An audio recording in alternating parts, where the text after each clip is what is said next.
جب ہم لوگ کہتے ہیں نا ڈھول نہ بجاؤ ماہ محرم پہ، تو ہمیں یزیدی ہونے کا لوگ تانا دیتے ہیں، اے یہ یزیدی لوگ ہیں یزیدی۔ ہم کہتے ہیں کیوں یزیدی ہو گئے ہم؟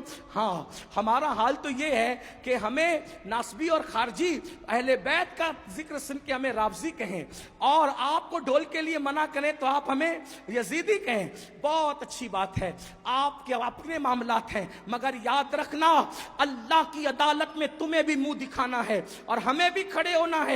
ہم حق بات کہہ جائیں گے، کیوں ڈھول بجاتے ہو محرم میں، کیوں ڈھول پیٹتے ہو محرم میں، کیوں چڑھاوے چڑھاتے ہو بتوں کی طرح معاملات کر کے، تو آپ کہیں گے محبت ہے محبت۔ ہم نے کہا کیوں محبت ہے؟ جن کی شادیوں میں ڈھول نہیں بجے ان کی شہادتوں پہ ڈھول بجاتے ہو، بے شرمو۔ آپ بتائیں مجھے، کوئی ثابت کر سکتا ہے امام حسن کے نکاح پہ ڈھول بجا، امام حسین کے نکاح پہ ڈھول بجا؟ جن کی شادیوں میں ڈھول نہیں بجے ان کی شہادت پہ ڈھول بجانے کا جگر لاتے کہاں سے ہو؟ کہا نہیں نہیں، یہ عشق اور محبت ہے۔ ہم نے کہا اگر یہی عشق و محبت ہے، اگر یہی تقاضۂ محبت ہے کہ علی اکبر کے جسم کے جس دن ٹکڑے ہوئے ہوں، جس دن اللہ اکبر امام حسین کے سر کو نیزے پہ اٹھایا گیا ہو، جس دن بیویوں کی چادریں چھینی گئی ہو، اگر اسی دن ڈھول بجانا تقاضۂ محبت ہے، اللہ کسی کو وہ دن نہ دکھائے جس دن تیرے بیٹے کا ایکسیڈنٹ ہو اور تیرے بیٹے کا جوان بیٹے کا جنازہ اٹھ رہا ہو، اس وقت تو ڈھول بجانا،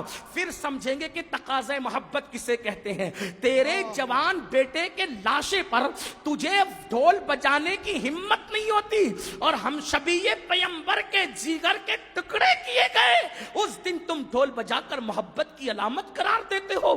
شرم نہیں آتی؟ ذرا سوچو تو صحیح۔ سنیو، بدعقیدگی کے راستے ہم نے استوار کرنے کی کوشش کی ہے۔ امام احمد رضا کی شان یہ ہے، انہوں نے اہل سنت کو بھی اصلاحی نظریہ پیش فرمایا اور بدعقیدوں کو بھی لگام عطا کی۔ کم نصیبی یہ ہے ہم نے بدعقیدوں کے معاملے میں اعلیٰ حضرت کا موقف تو پیش کر دیا، لیکن اہل سنت کی اصلاح کے لیے انہوں نے جو باتیں پیش کی کہ ہم نے اس کی ہمت کی، اس لیے کہ ہم تو سوچتے ہیں فلاں صاحب ناراض ہو جائیں گے، فلاں صاحب۔ یاد رکھو قرآن کہتا ہے واللہ ورسولہ احق ان یرضوا، اللہ اور اس کے رسول زیادہ حقدار ہیں کہ ان کو راضی کیا جائے۔